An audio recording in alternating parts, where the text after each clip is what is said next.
Trials of a Royal Guard. By Ansel. Chapter 51. Memories of Death. He took a breath. I think he took a breath. The voices seemed a lot closer than they had before. My vision was a swirling mix of color and white light. Had I fallen into harmony by accident? Nothing was clear to me and confusion was setting in. My thoughts were getting muddled. Noctina, I muttered. Some pony gasped. He spoke.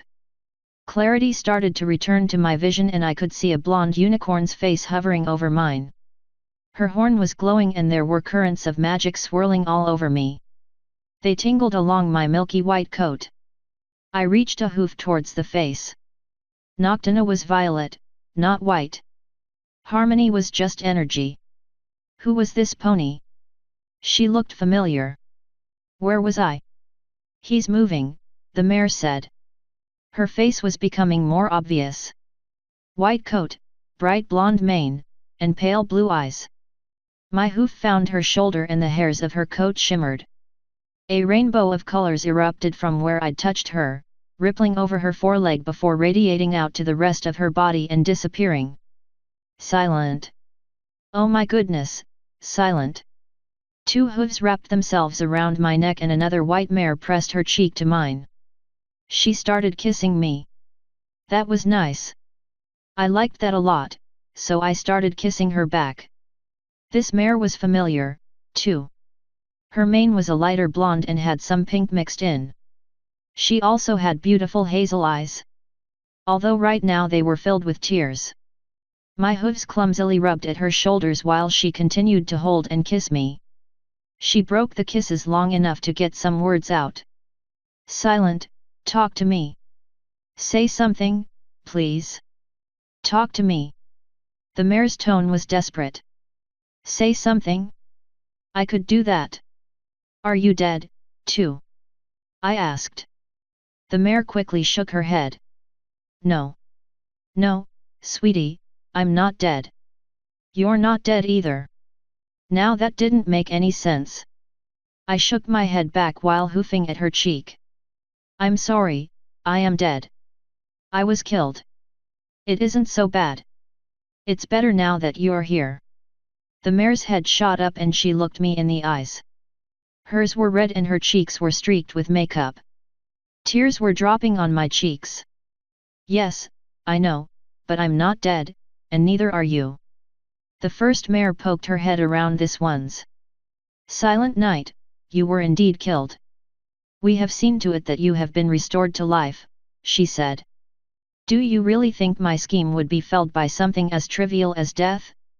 I felt my heart beat. It was one strong, heavy beat that sent warmth through my whole body. My brain sparked and I realized why these two mares were familiar. One was my wife, Crystal Wishes, and the other my friend, Feral. Crystal. I whispered, in confusion. Crystal gasped and clung tightly to me. I held onto her with both hooves. That brought a smile to Feral's face. It felt different than normal. Did she smile before?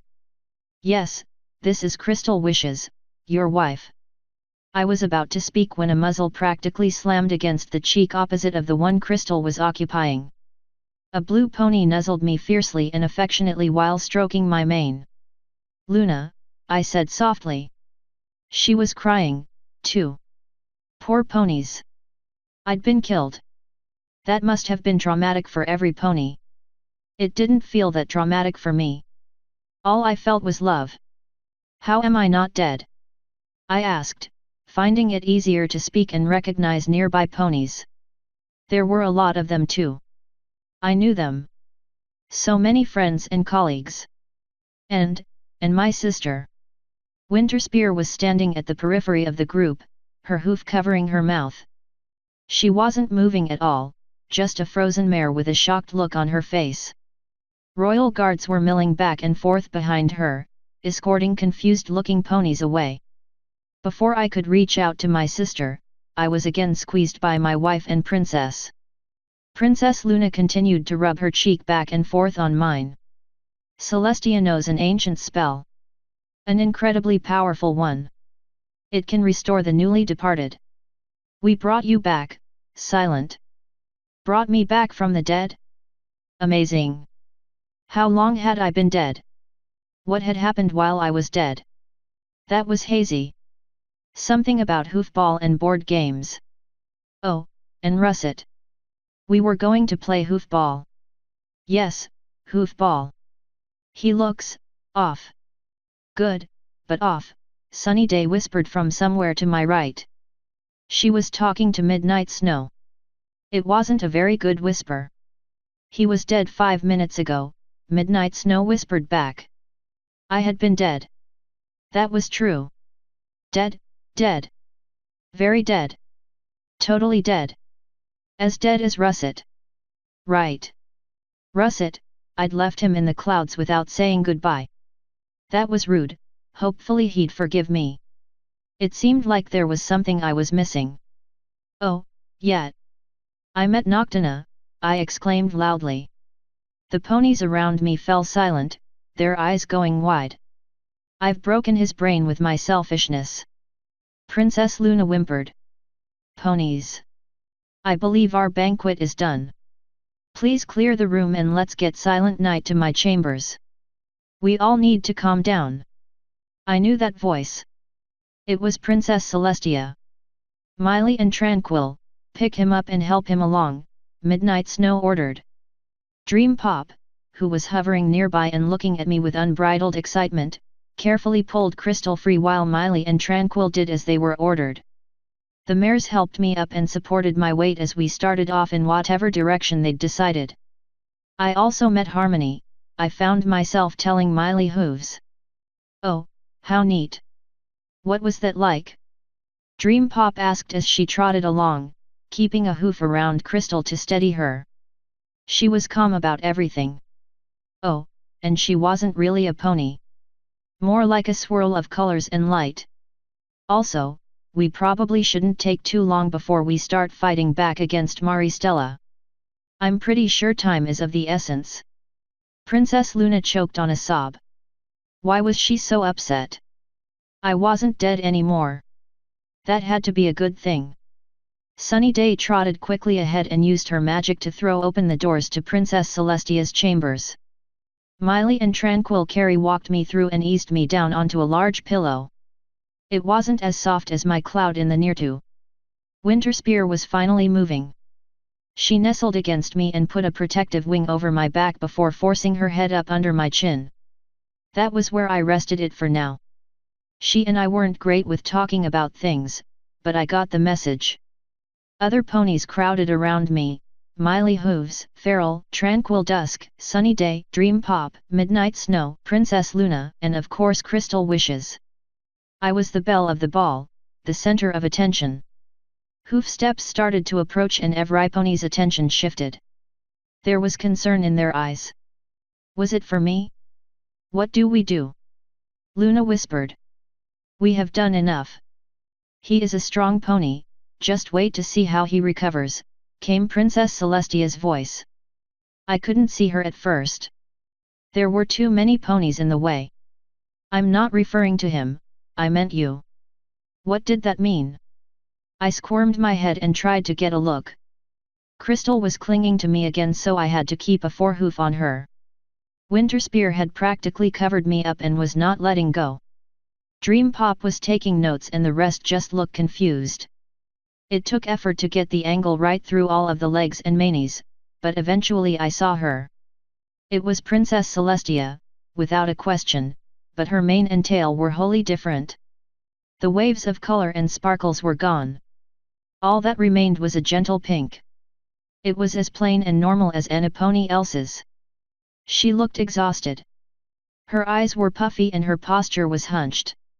She was sitting on a pillow and barely moving. I will be fine, Luna. Let's not borrow trouble. For now, we have Silent Night back and that should be celebrated, even if he is a bit off. I'm sure in time he'll come to his senses. Had she given up so much to restore my life? Alicorns weren't endless. Noctina had made that suggestion given her story about the virtues of harmony. Oh. Right, we needed to find the virtues. So, I said, we need to find the virtues of harmony. Sunny idly poked my face with her hoof. You mean the elements of harmony? Crystal swatted at Sunny, still sobbing a bit and holding onto me.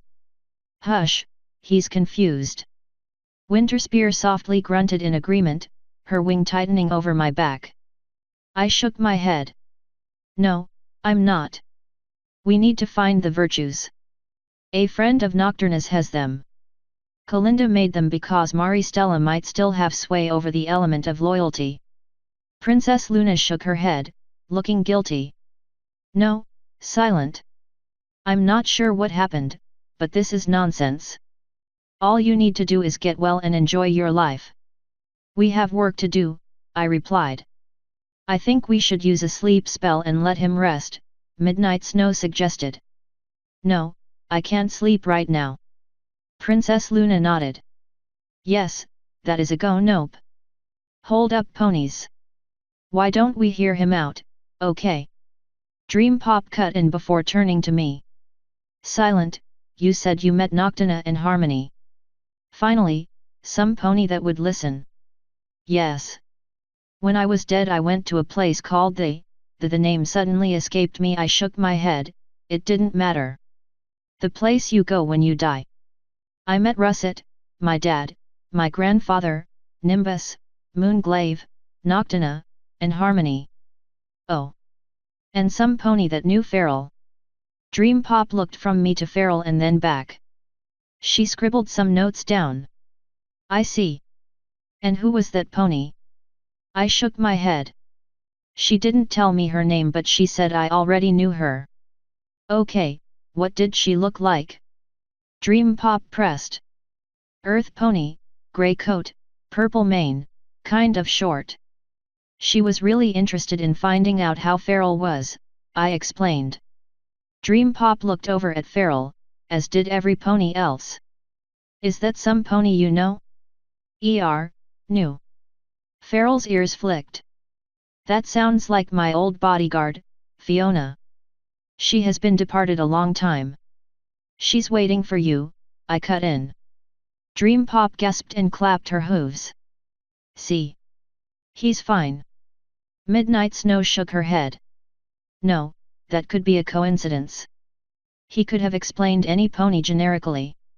Exemplar Feral has lived well beyond the normal life and has known hundreds of ponies. While tapping her hoof to her lip, Dream Pop nodded. Fair enough.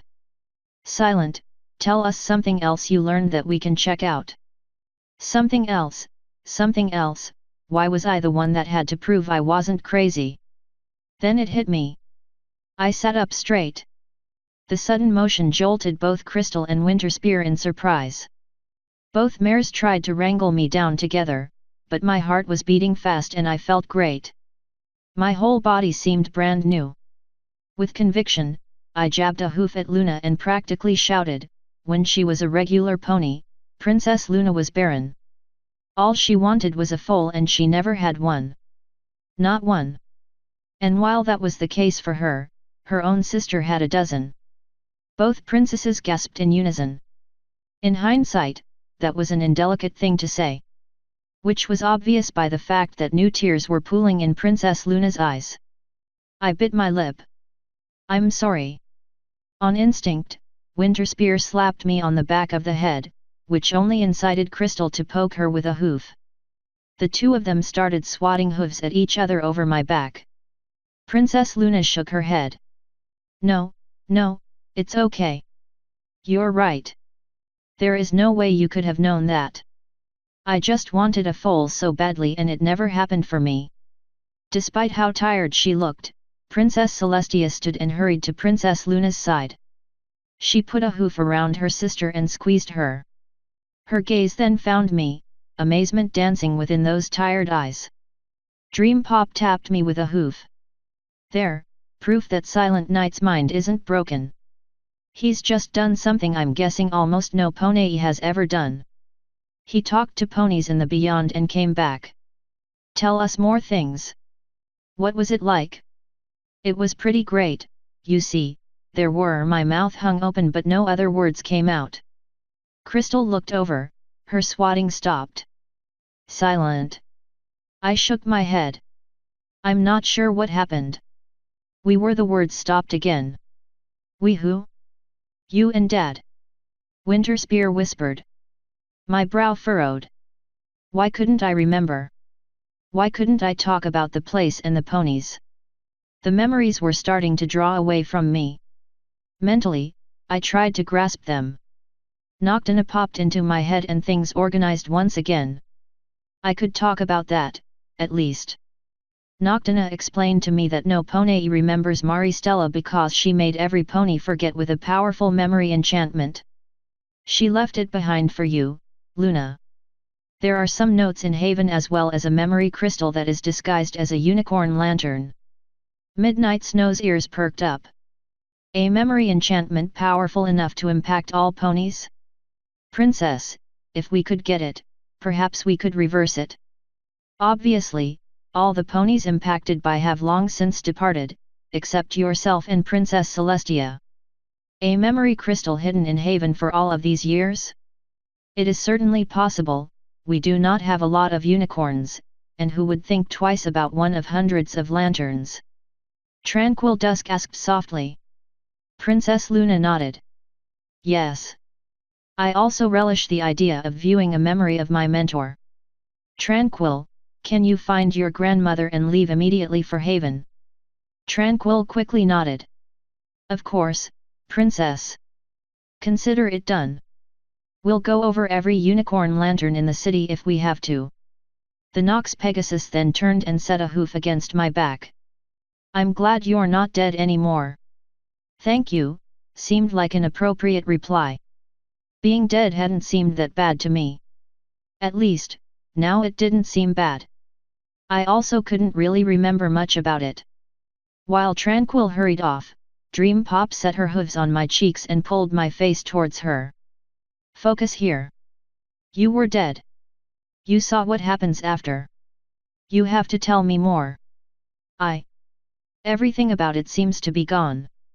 The more try to think about what I saw, the harder it is to focus on it. All that is coming out is about Noctana. We need to find the virtues of harmony. Dream Pop's nose wiggled and her ears momentarily dropped in what looked like disappointment. Okay. That's super okay that it is fading. Maybe we're not meant to know what happens next. So, how do we find the virtues? Crystal squeezed me tightly. Why don't we let Silent have a little rest? I think dying was enough for one day. Couldn't we talk about this later? Winterspear nodded in agreement. Crystal is right. Let us get him home and put him to bed for a little while. Princess Celestia cleared her throat. Yes, perhaps we should let Silent Night and his family go home and pick this up again soon. It has been a traumatic day, and before we rush off in response, we should carefully consider what we know and what we must do. I started to argue, but the look on Crystal's face silenced me immediately. Yes, I think we should rest. We'll meet up once again. Here. Princess Luna nodded, but concern was still painted across her features. Are you certain you should go home? I'll keep an eye on him. We'll be in our condo nearby. We aren't scheduled to move into the house for another week or so anyway, Crystal stated firmly. I'll be fine, I promised. It was a genuine promise, too, considering that I felt amazing. My body didn't ache, my mind was relatively clear, and none of my emotions were that intense. That was, perhaps, a holdover from being dead. Crystal, Winterspear, and I left the others in their various states of concern, interest, confusion, and curiosity. Our walk home was, without question, tense. Crystal was stiff as she held onto my forehoof, and Winterspear was making an effort to stay strong for the both of us. When we reached my old quarters, Crystal closed the door and took a deep breath. Crystal, is everything all right? I asked. Her eyes went big and she stared at me. Is everything all right? Is everything all right? Silent, you were dead. How is that not registering for you? You died. I watched another pony burn you almost beyond recognition and then you died. She was shouting. I hadn't really ever heard her shout in earnest. Winterspear's concern shifted suddenly from me to my wife. Now she stood by her side and looped the wing over her back. It was a reminder of how close they'd gotten in my absence. They were sisters now. I'm not dead now, was all I could manage. For some reason, the emotions weren't swelling or even hitting. I felt sympathy for her. Love, too. There just wasn't any willful force yet. That doesn't matter. You didn't just die. You were violently killed. In front of me, us. In front of Luna. Now you're just trotting around like it was any other day. You're talking about going to a fight again. Do you really expect me to just be all right? I closed the distance between us and took her hoof in mine. Winterspear was staring me down. They were a united front and that was tough. In the core of my being, however, I knew this was something I had to do. No, I guess I don't. I'm sorry, Crystal. I'm just a bit muddled in some ways. It doesn't feel like I died. It feels like I don't know, got better? I know that doesn't make any sense. My body feels better, though. My mind, too. Crystal squeezed my hoof and sighed. Well, you did. Have you not noticed your wing? It's fine now. Princess Celestia had to completely heal you. That is great, but it doesn't change how I feel. Silent, I had to face my worst fear. Literally. I thought I could handle that. I thought I'd be ready. I thought I understood. Let me tell you something, I lied. I lied to myself, Silent. When I saw you die, my heart shattered. Do you understand that? She asked, tears starting to run down her cheeks again. It's okay, Crystal, it's okay. He understands. We both do, Winterspear whispered before squeezing my wife. My hoof looped around Crystal and pulled her in close. Winterspear allowed me to take Crystal from her and took a step back to not intrude on our moment, but kept a watchful eye on us. I didn't really understand. At least not yet. I was still feeling somewhat numb. What I did feel was her pain and the hurt they shared. That pierced whatever wall was protecting me. I truly am sorry, you too. I really am. I would never want to leave you that way and I'd never want you to see it. I hope you understand that I had to do what I did, though. Crystal buried her head against the crook of my neck and shook it. I don't. I can't. You were so courageous. No question. No thought. You just jumped in the way and died. I can't do that. I couldn't do that to you. That struck me deeply. I couldn't do that to you meant I'd done it to her. I'm sorry, I breathed. We held on to each other in silence after that. There wasn't more to say. I was who I was, she was who she was. We were also together. I stroked along her side and tried to soothe her frayed nerves. The fact I'd been killed didn't bother me that much. It really didn't. In time, Crystal softly inhaled. I don't want you to go back. I want you to stay with me and stop putting yourself in harm's way. I waited 2 years, Silent. 2 years of not knowing if you'd come home. Please, just stay. I buried my muzzle into her mane and nuzzled her. I love you, Crystal. I fought as hard as I did for 2 years just to get back to you. It wasn't for the griffins or for the land. It was for you. This isn't like that. There is an evil out there that has to be dealt with or we won't have an Equestria. She lifted her head and locked eyes with me. Let some pony else go. I don't think it works that way, Crystal. That would be like asking Twilight Sparkle to sit out something that requires all of the elements of harmony. For some reason or another, I've been tapped to play a part. Knocked an assa to that. This is something I have to finish, I explained, keeping my voice soft and even. Crystal sniffled. What about us? The mare was hitting hard. There will always be us. We'll be together. I'm not going anywhere. I'm just going to do my part to stop a bad pony. And you might die again, she replied.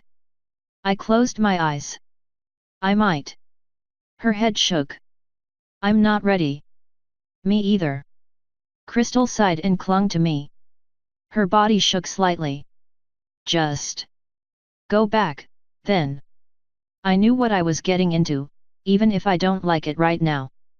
So, just go, before I change my mind, and please come back. I will do my best, sweetie. The same that I did when I was at war. I'll fight to come home to you. I'll fight to make sure we have an Equestria to live in together. I'll do whatever it takes, I promise. She nodded and slowly relaxed her grip, keeping my hoof in hers. Let's go to bed, she said in a tired voice. Come on, Winter Spear, you too. My sister had no disagreement with that notion at all. She still wasn't speaking, but I could see the pain in her eyes as she nuzzled me and then Crystal. I knew Winter Spear understood my duty. I also knew she didn't like it. To be honest, I doubted any of us would sleep that night. My mind was already starting to turn with ideas. Plans, strategies, and items I needed to get done.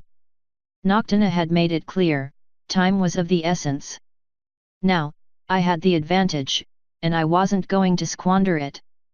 Author's note. Dear readers, please be kind to those what have not made it this far and use the spoiler tags.